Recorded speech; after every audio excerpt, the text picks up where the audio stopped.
Hi, welcome to my channel. I am going to show you today how to use a Gelli plate, but I wanted to break it down into a few segments. It's a lot of information that I've learned about the Gelli plate. If this is your first time using one, I think they can be a little bit intimidating, but I just wanted to go over the basics in this video. So this is mostly used for stamping and mono printing.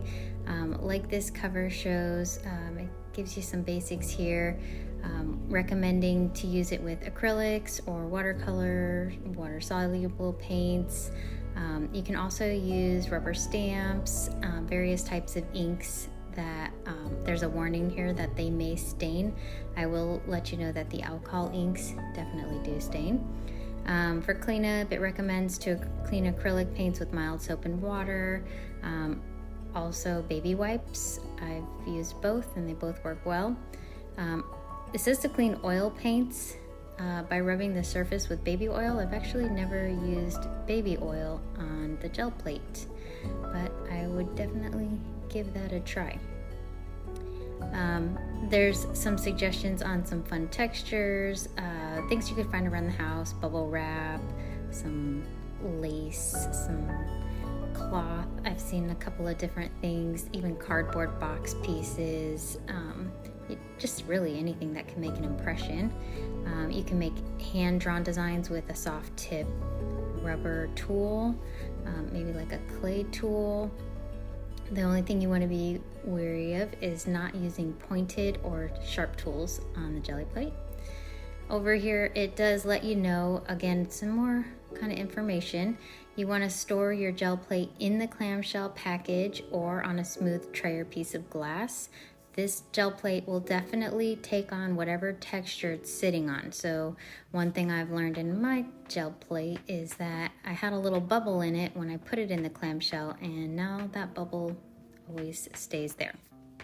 So it does warn you not to use plastic wrap or wax paper. It's going to leave an impression on the gel plate. And then warning that the gel plate contains a mineral oil, so if you leave it on a paper or a cloth surface or a wood surface, it will soak through and leave a little bit of oil behind. So this is, again, just more information. I know there's a lot of videos, a lot of people that have some really useful information, so I encourage you to look up other artists that use Gelli plate and kind of see what all you're looking to do with the gel plate. So for the example here, I had used these alcohol inks, and you see how it started staining this gel plate. At first I didn't realize it was staining it. Once I realized that's what was happening, I used this other gel plate full time. So now I'm kind of saving and preserving this one in case I want to use it with my dye inks. But you can see here, this is what it would look like pretty much brand new. I've only used this one time, but I had this big bubble in the middle. That was how I had put it into my clamshell. I didn't even pay attention that it had these bubbles on there. But again, it doesn't affect the printing of these unless whatever you have it sitting on is really a really deep impression. Then you may have that affecting your gel plate. So here I've put the clear plastic on the top and the bottom, and this is what came with the packaging. And again, now that you have it in this format, you can kind of manipulate it a little bit more. You can see here when you put that plastic on, you can still see those little bubbles appear, but I was able to use my fingers to smooth out the bubbles. And then this way I was able to get a lot of those bubbles out of there. Again, you can leave the bubbles. It's just going to show up on your gel plate the next time you use them. I don't really care about it that much because, again, it hasn't affected the overall usage of this. It's more aesthetics. Okay, well, let's go over what you're going to need to get started with Gelli plate printing. First thing is you need your gel plate. Some people do work with 2 or 3 gel plates. I've just been working on this one. You can see it's very worn in. I don't even clean the sides of it. They have leftover ink on them. It's a little more matte looking than the other one that I've only used once. So I think this is a really worn in look that you want to go for. I think this is what they call priming your Gelli plate. Just basically after a lot of use, it really holds, I feel like it really holds the ink and the paint a lot better than when I was first using my gel plate before I felt like it was primed. So this next tools that you're going to need, hand sanitizer, like it said in the instructions, can help to clean your gel plate. It's not mandatory, but it does help. You could use the baby wipes if you prefer that. Again, these are just quick things that while you're at your desk you can use to wipe off. You can also use a rag with, I like using my 91% alcohol just to take off any little pieces here and there. But the gel plate does come clean pretty easily with tape. This is a nice little trick. This is washi tape, so it doesn't work the best. It will take a little bit of it off, but it's better to use a stickier tape, like maybe a masking tape, and that would really take off if you had some pieces on there, leftover paint that you really didn't want to have on your next print. Using tape does really help to take a lot of that gunk off if that's what you're going for. So for the next supply, you're gonna need a brayer. I like this really long brayer, it's a 6-inch. It's really helpful to cover more of the surface. I've got some inks that I use. I use the alcohol inks, I use paints, I've used matte, I've used these metallics, and then this is a glitter paint. Glitter paint works just as well to pull a print. I like to use this in the back of my print, so it's kind of a background glitter showing through. But the other things you're gonna wanna use are some texture items. I found this burlap piece. I've got some bubble wrap from packaging. I ripped up a cardboard box, and I have a little bit of some corrugated cardboard that makes some really interesting textures. Yeah, so we'll go over textures more, but here are a couple of DIY texture plates that I've made. I'll do a more in-depth video about this, but just as you can see here, these are just embossed cardstock pieces using my embossing folder, all of these embossing folders, and you can get some great texture out of these embossed pieces of paper. This one right here, this last one, is my favorite. It's obviously very colorful now, but it has words on it, so you could print them accidentally backwards, which is if I pulled the print from the other side. So the trick to this is when you're embossing it, use the side that has the words spelled out the correct way when you're looking at it. Then when you put that down on your plate, then that's gonna be the correct way.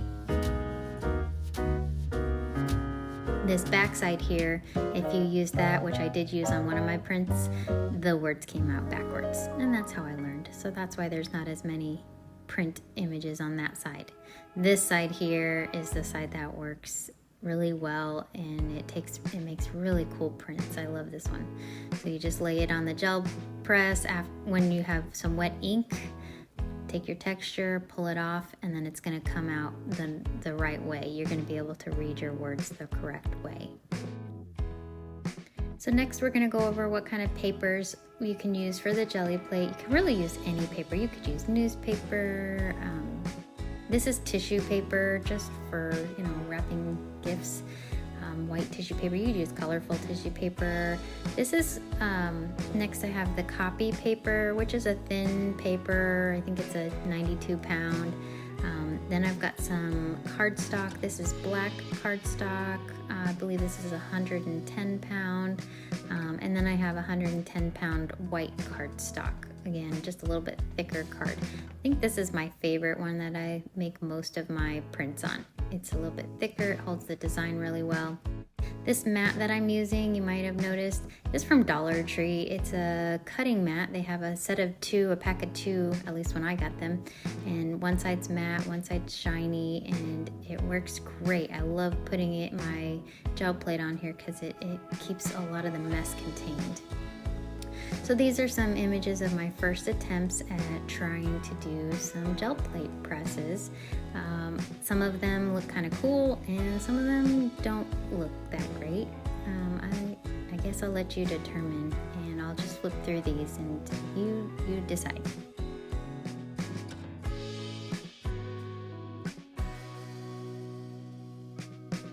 On this one here, I used a cup or maybe it's a lid. There was something circle, and you just kind of smear it a little on the paint. Makes a really cool, almost like a 3D circle effect. That was really neat texture. This one I used stamping on my gel plate. I think I did black stamping after I had pulled some texture. This is what an unprimed gel plate did. It had all this, it's actually kind of cool. I don't know how to recreate this, but it had all this texture, like these bubbles. That was when my gel plate was not primed yet. It was still very glossy. So I got that result. And I got some more stamping results. This is copy paper. It really feels cool when you do the copy paper on there. It almost makes it feel shiny. This is another one. I did some more stamping, but on this one I did the stamp to remove the ink, so you can see it looks white, and then this one I did the words upside down because on a stamp that's what happens. Again, on an unprimed gel press, I got these kind of splotchy marks. This is the metallics that I used on this particular one.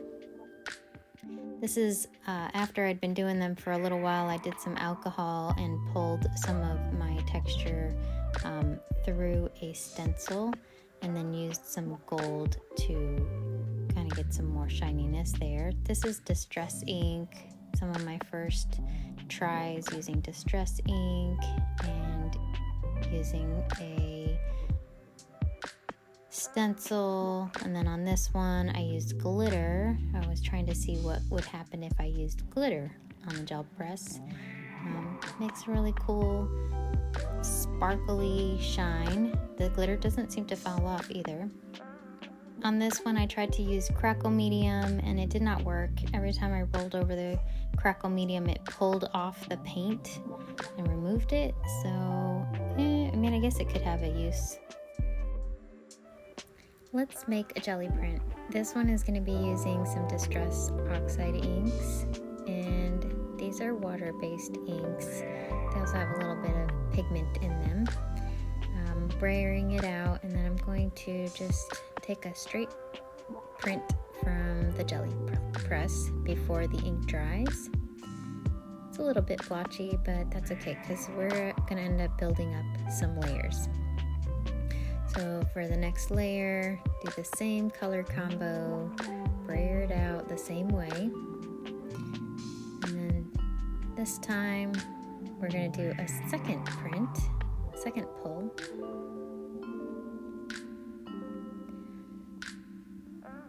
And now the background's primed a little more. We get a little bit of a better print from that one. Again, the more you use your plate, the more primed it's going to be, the better your prints are going to turn out. A tip for when you're brayering, just make sure you're blending your colors really well without mixing them so that you have the individual colors. When you are brayering, also make sure you lift off of the jelly plate as you're rolling so your roller actually rolls all the way around. So here I'm going to just take some texture and remove it with an embossed cardstock. It looks like stone.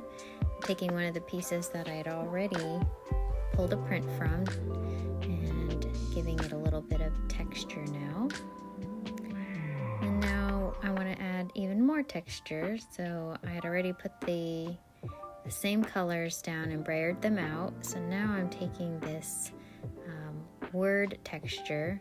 Again, I've learned since this video that I put it on the wrong way, so my words actually came out upside down, but this is how you learn. You have to experiment a little and then you figure out what works and what doesn't.